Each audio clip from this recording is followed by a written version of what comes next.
We are here today with Abel Moreno from Waste Connections and Mayor Minor. Abel, I really appreciate you taking the time out to visit with us today about the bulk and brush collection in particular in the City of Watauga. I know y'all also provide trash and recycling collection services, but those seem to be running pretty smooth in the City of Watauga. Is that accurate? Yes, absolutely. We are fortunate to have automated services, so that hasn't impacted any of the trash and recycling routes, which really helps us to get the routes picked up quicker, more efficient. Okay. Before we get into some of the details and some of the questions that have been posed by some of the citizens, I wanted to give you an opportunity to tell the citizens of Watauga a little bit about your background, how long you've been working in the waste collection industry, and how long you've been working for Waste Connections in particular. Absolutely. So my name is Abel Moreno, District Manager here in Haltom City. We manage over 150 employees here. We've got, on average, that it changes daily, but on average, we have 90 trash and recycling and commercial and roll-off routes that run out of this district daily. Me personally, I've started off in the military. I was a second lieutenant in the United States Army, stationed all over the U.S. And when I first got out, I started in logistics and then ended up in trash and recycling. I've been with Waste Connections for 8 years now. It's been an incredible joy to be in trash. I can tell you, you never grow up as a kid looking up at the sky saying, hey, one day I'm going to be a trash man. But it has really changed my life. It is really hard work. Being a servant leader to my 150 employees is one of the greatest things I can say, and I enjoy. I love my job so much. Well, we certainly appreciate you and Lisa Vogel responding to all the citizen complaints that we've received, and I know there have been quite a few. It can be a little overwhelming at times, but I wanted to sit down with you today to see if we couldn't kind of figure out a good, for lack of better words, compromise to where we can hopefully improve the service levels and let the residents know also what it is that they could do to help the situation. Because as you know, in any relationship, whether it be personal or professional, it takes both parties or all parties working together to solve a problem. And that's certainly how the City of Watauga would like to move forward and try to get this issue resolved with the bulk and brush collection that seems to get behind from time to time. And so we're going to talk a little bit about that here in a few minutes. Okay. But I did want to make sure, Abel, that the residents of Watauga know that they do have an opportunity to come and bring their brush in bulk to the transfer station here at your location on Old Denton Road. Is that correct? So location. So we have a Minutes transfer station, which is in Haltom City, 2120 Minutes Drive. Any resident of Watauga has 2 free dumps a year annually. So they can either come to us, make sure they provide identification and a water bill that matches, and we will go ahead and allow them 2 free dumps up to 1 ton annually. So yeah, that's a great opportunity to, you don't have to wait on your scheduled day. You can use those up, and then from there is a fee after the second free dump. Okay, and I've had some residents tell me that when they came, they were told they had to have the safety vest on, much like what you have on. Is that accurate? Is that something that they have to do? Yes, ma'am. That is correct. We do require that you wear a safety vest. Obviously, it's for the safety of the people. We do provide them at the transfer station. They are at a fee of $10. So if you can buy some safety vests at Home Depot for like 99 cents. We're not trying to make money off of it. It's really, we would like the residents to provide their own safety vests, but if you need one, we will provide it. Okay, so it's just at your cost, I'm assuming. Yes. That y'all charge. Okay, so we encourage you to go out to Lowe's or Home Depot and buy your own safety vest, as you heard Abel say. It is required, so make sure that you have one on you. If you don't, then you would be required to purchase one. or come back another day with that, with the bulk or brush that you have that you're trying to dispose of. So you said that they're allowed up to 1 ton, so that's for the year, correct? Yes, 1 that ton is a for the year. Yes. How much Abel is, if you can put it in terms that everybody that may not be in the mindset of knowing exactly what 1 ton equates to, what explanation can you provide so people can use? So one ton, right? 2,000 pounds. Typically, when we talk about bulk and what you're allowed to set out on your yard is 5 cubic yards. Really, that's the size of the bed of a pickup truck. So what we train our employees to do is, picture in your mind a pickup truck and what you would put in the bed of a pickup truck. Anything bigger than that is too much. Now, obviously, you could, depending on the material or what you're putting, 1 ton is pretty heavy. So, but the reason for those limitations is we don't want people doing construction debris, concrete work. We don't want to dispose of anything like that. Okay, and hazardous materials. Right, hazardous materials. They shouldn't be bringing those as well. Right? That's correct. Tires, hazardous material. We do accept limited water-based paint cans is allowed, but at very limited. And just so the residents know, Watauga has contracted with a separate third-party vendor to collect from your front porch those hazardous items that they would like to dispose of. You just contact the company and they will schedule a pickup and they'll come by and pick it up so that you don't have to bring it to the transfer station. When they bring their items to the transfer station, Abel, do they have to unload them or do you have staff that unloads it for them? I'm assuming that's the reason why they have to wear the vest? Yes, basically when you arrive to the Minutes transfer station, you go to the scale, you get a weight ticket, you drive around, and then you do unload the bulk yourself. So that's why you need a vest. We also supply hard hats as well if you need to go inside. Now we have roll-off containers in the back. If you have smaller debris that you're bringing, we will guide you to the small containers in the back so you can throw your debris. Okay, great, awesome. Okay, well I think we've hit on every facet of that particular topic. So let's move into a little bit about the services that Waste Connections provides to the City of Watauga. So y'all provide residential trash collection services. Correct. You provide residential recycling services, and you provide bulk and brush services. So I know that you have different vehicles for the different types of service, and I'm not sure that all the Watauga residents are aware of that. I think they think that there's one vehicle that goes around and collects it all, because I've had some that say, well, they picked up my trash, but they didn't pick up my bulk. So my understanding is that you have a truck that goes around. As you mentioned, in Watauga, it's automated, which means that the truck itself has an arm on it. Correct. That the driver pushes a button, it reaches out, picks up that container and dumps it in the back of the truck and then sets the container back down. Did I describe that accurately? That is correct. So you have an automated side load, which takes care of your trash and recycling. And then you have a rear load truck that takes care of your bulk. And typically you're going to have 2 helpers on the back of that truck. And it's called manual, basically manual trash service. And then we also have a claw truck that if there is something that, our guys just physically cannot pick up, we'll get a claw truck that will come out and pick up that larger debris. So on Monday, when I went by with the mayor to look at the roll-off containers, I saw this really large truck that had an arm on it that goes up pretty high, and then it has a little claw on it that reaches down. Is that the same thing as like a grapple truck? Yes. And that's what you're describing? Yeah, a grapple claw truck, yes, Mm-hmm. boom truck.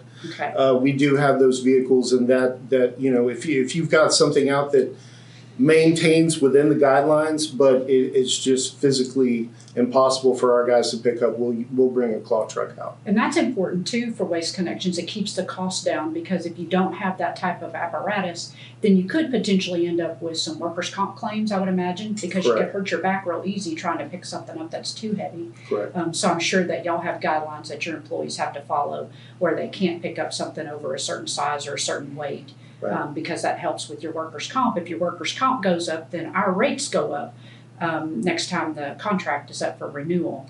Correct. That just makes common sense if you think about it logically.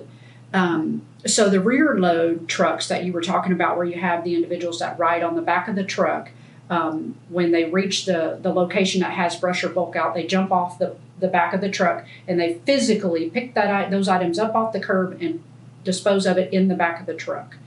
That's what happens with brush and bulk, and that's why that gets behind.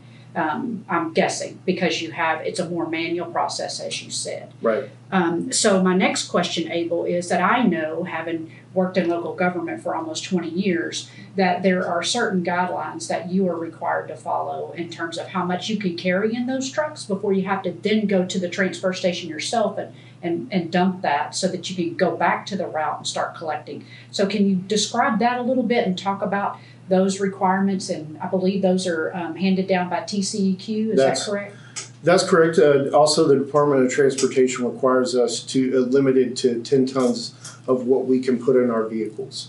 So you've got that limit, and I just want to go ahead and let the residents know that I understand this it may seem that the company's making excuses and, throwing, this is why we can't do this, why we can't do that. Well, we as a company take full responsibility when we get behind on bulk.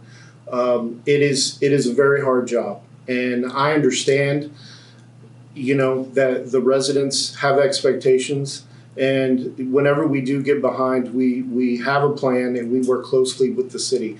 But yeah, we do have those limitations. It's a reality. We're only allowed 10 tons in our truck before we have to break off route and go to the landfill. One of the struggles with bulk and brush is that we don't have a forecast of what residents are going to put out. It would be great if we knew the majority of the residents were going to put their bulk out on a certain day, in a certain month. We do have seasons, which typically in June, everybody comes home. The kids are home from school. They're out doing yard work. So we know when it's typically heavier, but it's impossible to know what zone, what week is going to be heavy. So we have got to manage that manpower accordingly. And during today's times with the labor struggles and everything we're up against, people have options right now. There are a lot of options. And just to be frank, being on the back of a trash truck is not the most glamorous job. Are we proud of our employees? Absolutely. Do we treat them right? Do we have good culture here? Absolutely, we do. But the reality of right now is it is really hard to find labor. We've got 4 staffing companies doing that, and that's what we're up against. Well, I know the mayor and I both appreciate the fact that Waste Connection stepped up to the plate and is owning, that they have this problem and we're trying to address it and solve it. But you're also right when you say, that it's the reality that you live in. It's kind of like the same reality that the city lives in. Because I've also received inquiries, why can't city staff, in particular public works employees, help out when Waste Connections gets behind with the bulk and brush pickup? Well, we would love to, and as a matter of fact, when that first happened and you and I talked the very first time back in, I think it was May, I met with the Public Works Director, Mr. Hackelman, and he said, Andrea, I would be more than happy to help out. And when he was in another city, he said that they would do that sometimes for the service provider. But in today's environment, we're having the same problems that you're having in our Public Works Department because, as you said, mowing drainage channels is not glamorous. Getting down in working on broken water lines is not glamorous. Dealing with wastewater services is not glamorous. And we've had a really hard time hiring people in those areas. And so we are very short-staffed. And Paul said, I would love to help, but I just don't have the staff right now to help because we just can't keep people hired in those key positions that he would then pull off of a job to go help. So if we did do that, then something else is going to suffer is my point behind that. And that was one of the questions that, like I said, that a citizen had asked me. Not to mention the fact that we don't have the equipment that Waste Connections have, which is why we outsourced it to Waste Connections to start with, because that's a large investment for a city to make, buying those trucks and buying the other equipment that's needed. I've worked in a city before where we had it in-house, and I know that those trucks are pretty expensive. And that was a good 3-4 years ago. About how much does an automated trash collection vehicle cost these days? Right now, an automated trash collection truck is $375,000. Now, there are options. Obviously, just like you're buying a vehicle, you can buy different. But there's a certain specific type of vehicle that we like to use, and that's how much they cost. Also, something I'd like to touch on as far as limitations, because I've myself have spoken to a lot of residents, and they've asked, why can't your guys work on weekends? Why can't you guys work on Saturdays and Sundays? We would love to, and we would do that. We have Texas DOT regulations with our hours. Right now, our drivers are working 70 hours a week, and that is their limit.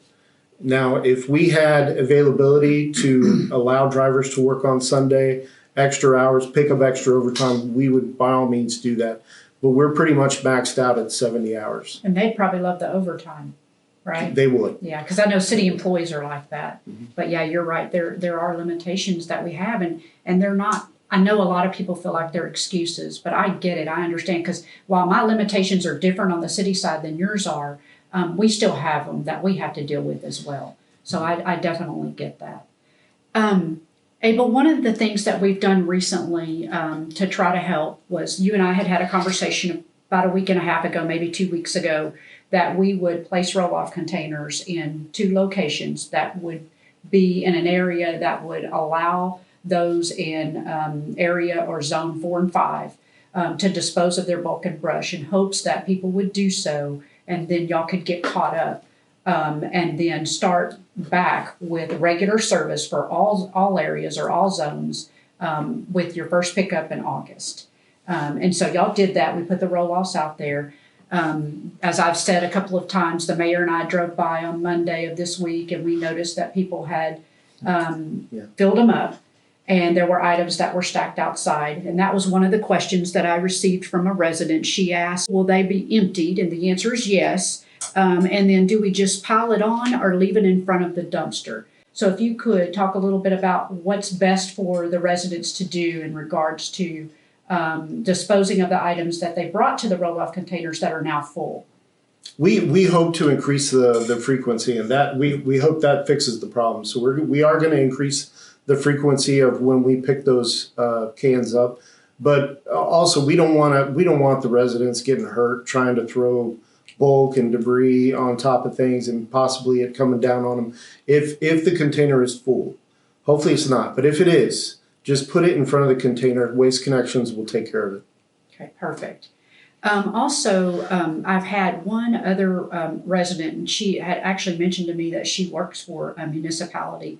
So she had a pretty good understanding of how it all works. And she was actually pretty understanding, but had some suggestions. And one thing that she said that she noticed was it appeared that labor contractors, were utilizing those roll-offs to avoid having to pay the fees at a transfer station that they would typically have to pay.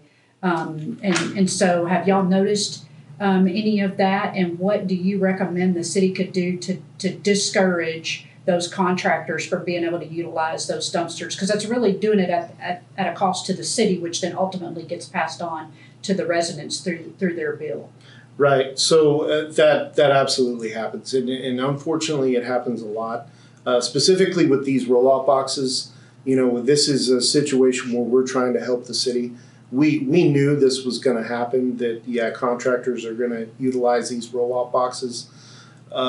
So that is just a cost that on the disposal side we're going to have to take on. We're trying to do the right thing with the city and with the residents. So we're okay with taking care of that and incurring those issues. But I will also say you see it on the bulk side as well.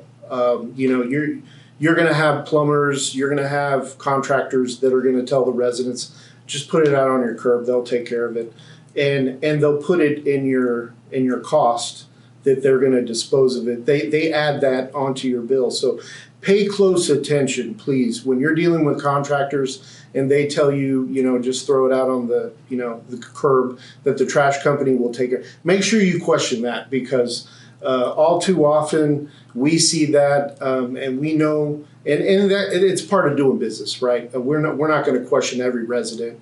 If it's obvious and you've got, shingles on your front lawn, obviously we're gonna question that. But when it's either or, we're just gonna err on the side that the resident and the contractors are doing the right thing and pick it up.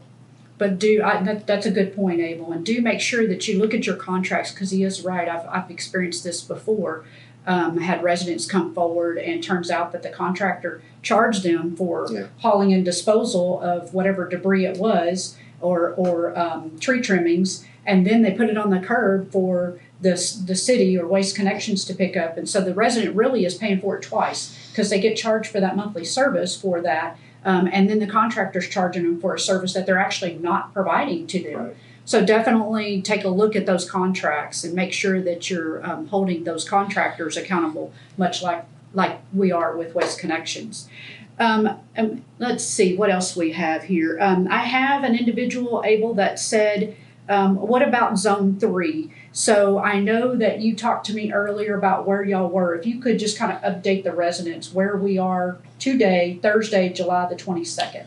Right now we have 2 trucks in Zone 2. We've already completed Zone 1, so we anticipate picking up all of Zone 2 no later than tomorrow morning. So as soon as we're done with Zone 2, we are going to start Zone 3 and look at completing Zone 3 next week. So we've got a fresh start into Zone 1 and 2 August 2nd. Okay, perfect. So in Zone 2, I believe you have 2 trucks dedicated, as you said, today. Yes. That's like the Kathy Drive area, is Yes. that right? Does that sound right? Okay, very good. All right. So, Mr. Mayor, you've been really quiet. I know I've been consuming all the opportunities to ask Abel questions. I know you hear a lot from residents, just like I do. Did you have any other questions that you wanted to ask Abel? Yeah, first though, as many times as we've talked, and I've toured the facility here before, and you've been over to the city, I did not know you were in the Army, so I thank you for your service for that. Yeah, absolutely. Many thanks, Abel. Another question I get asked quite frequently is from individuals that say, well, they missed my street, or they missed me and several of my neighbors. Can you explain how that happens, how they get out of sequence? Right. So typically, whenever we go and run a bulk brush route, we do our best to utilize our trash and recycling drivers to identify hot spots or areas that may be heavier than others. So what we do is we like to stay on the route as best we can, but we would ask the residents to make sure they have their bulk out. Now, obviously, today we're going through different times, but when we're back on schedule, August 2nd, please make sure you have all your items out on Monday, so we can be sure that we stay on track as best as possible. Because what could happen, and what does happen, is as we're running a route, people are starting to put stuff out after the truck has already passed, and the driver will see this, and he's trying to do the right thing, and he'll go back and take care of those residents that are putting bulk and brush debris out late. Now, I know there are times where we can do that, and then there are times where we can't do that because we're up against limitations, and we're not going to get finished with the zone. But we ask all the residents, please do the best you can to have everything out by 7 a.m. on Monday, and we can stay on our route as best as possible. Because if residents are putting bulk and brush out on Tuesday or Wednesday after we've already passed, it just kind of breaks our routing and how the truck typically would go down a street or the streets in the neighborhood. So if I understand you correctly, Abel, you're saying it slows down the collection of all the other individuals. Somebody has to be first and somebody has to be last is basically what you're saying. Because I hear a lot, why do I have to put it out on Monday? They never come by till Wednesday or Thursday, sometimes not even Friday. Well, that just happens to be where their home falls in the route that you're running for that particular area is what I'm hearing you say. That's Is that correct. correct? Also, there's also confusion when, at the end of the day, when our bulk truck will leave, break off route, and go to the landfill to dump, and then they don't come back till the next day. Well, a resident sometimes thinks that the truck's not coming back, which, just be patient. I'm sure he'll be there the next day. And if that's not the case, then obviously you can call us and we'll let you know where the truck is. Okay, so the truck sometimes will reach its maximum capacity right in the middle of a particular street, and then like you said, they go dump at the transfer station or wherever they have to dump, and they may not return depending on what time of day it is that they reach that maximum capacity till the next day. So people Correct. can just be patient before you call or write in a complaint. If you'll just be patient and wait till that next day to see if they come back out before you actually submit something to the city or to Waste Connections directly. And Abel, that's another point too. I'm not sure the residents are aware, but when they report a concern, so we have a report a concern module on our website, and they can click on report a concern for trash and utilities, I believe is what it says. I have set that up with IT and you to where y'all get a copy of every single one of those. Yes. And you have a dedicated staff member that addresses each one of those complaints that comes in. And when they address those complaints, then I get a report at the end of the week that lets me know how many complaints we've received and how they were addressed. Correct. So the one individual that mentioned about the roll-offs filling up and everything, one thing that citizens can do to help is if you happen to be that citizen that goes to dispose of your items in the roll-off container and you have to put your stuff outside the container, if you will go back and use that report a concern module on the website and send us an email, Abel's staff will get that and they will see that the container's full and they can send somebody out, dispatch somebody out to go empty that roll-off container. Now, while we're still talking about this roll-off thing, I wanted to also ask you, because I've heard this, and that is, well, if they can send people out to empty those roll-offs, then why can't they just pick it up off the curb to begin with? My understanding from talking to you is that's a different crew that does that. Is that correct? That is correct, yes. Okay. Yes, so, the drivers, it's the labor shortage is across all industries. It's not just the helpers, the gentlemen on the back of trucks, it's drivers as well. We've done 2 wage increases this year. Typically, most employers give 1. We've given 2, we've had to. Not just for the drivers, but also for the helpers, and we're doing everything we can to make sure we've got the best employees here. Awesome. All right, Mayor, sorry. Okay, no, that's fine, that's fine. Another big issue besides furniture, and I don't classify it as furniture, mattresses. I don't know what COVID's had to do with it, but it just seems to me there are more mattresses along the curb here in the last 6 months than I think I've ever seen. What's the issues that you have with dealing with those? Yeah, mattresses have always been a large issue in trash and recycling. We've got limited capacity in our landfills. There are a couple landfills that will actually be capped this year here in DFW. This is something that we all need to be aware of. Our own landfill in Turkey Creek in Alvarado, Texas, that has a life capacity at this point, I believe, of 20 years. And after that, that will have to be capped, or we could also purchase more property and try to get permits to extend the life of that. But those are the limitations, and mattresses are a huge concern because they take up a lot of space, and they fill up our landfills quickly. Okay. And I would imagine they take up a lot of room in the trucks. Absolutely. And the reason why we have to go back and forth from residents to the transfer station, if you're putting mattresses out there, our trucks are going to have to fill up that much faster, which means it's going to take even longer for us to service. Okay, and then I guess the last question I have is, because you've mentioned it several times, is the issue is industry-wide, not just isolated to Waste Connections. What do you see in the future for that? How soon do you think that is going to clear up and things are going to get back to normal for you? I know you've picked August 2nd as when you say you're going to be able to pick back up, but do you see the manpower issue continuing beyond that? So the reason why we gave August 2nd is several weeks ago we gave our last wage increase, and we did get more employees. That helped us tremendously. But with that comes training. You're not just going to hire someone and throw them on the back of a truck. There's training involved.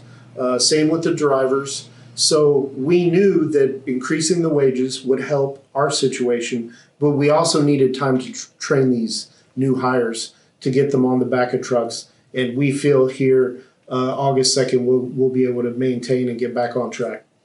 Okay. And then just so I guess throw it out here for the citizens to know that we're going to do an ad hoc committee with the council and look at working with you at some of the issues and how we can assist you and what the city can do and what the expectations of the citizens are moving forward, and see if we can't get through this. Thank you so much. I would like to say that, you know, we see the complaints, we see the issues. Our own employees, we've got 18 employees that live in Watauga. They see the complaints, but just remember, these are the same employees that are out there 14 hours a day, 70 hours a week, doing the best they can. And they know it's an issue. We know it's an issue. Frankly, this has been one of the most humbling experiences of me professionally to try and motivate all these employees that are doing the best they can to pick up all this trash. You know, we're just getting through COVID. We're not completely through COVID, but then you put on top of that the freeze that we experienced in February, and now as everything's reopening and we're getting as close we can to a normal, and now we've got the labor shortages that are industry wide. So it's been humbling for me, but nonetheless, we're eager and we are doing everything we can to keep our employees motivated. So we just ask for a little patience. We'll get back to normal and regular route schedule. Well, I'd like to thank you. I appreciate everything you're doing in communicating to the citizens. As Ms. Gardner said, I know that every time we contact you, you reach out to the citizens, and we appreciate that. Yes, and I think the fact that Abel, you were willing to step up today and do this video with us speaks volumes for how passionate you are about the work that you do and the work that your employees do. And you're absolutely right. It is really tough when you live in a community that you're serving and you get hit with, whether it's off of reading the comments on Facebook or whatever. You know, those can sometimes be a little hard and hurtful. So the fact that you stepped up and were willing to come here, meet with us here at your facility today and answer the difficult questions says a lot. And I can't thank you enough for that, sir. And I hope the residents of Watauga will do the same.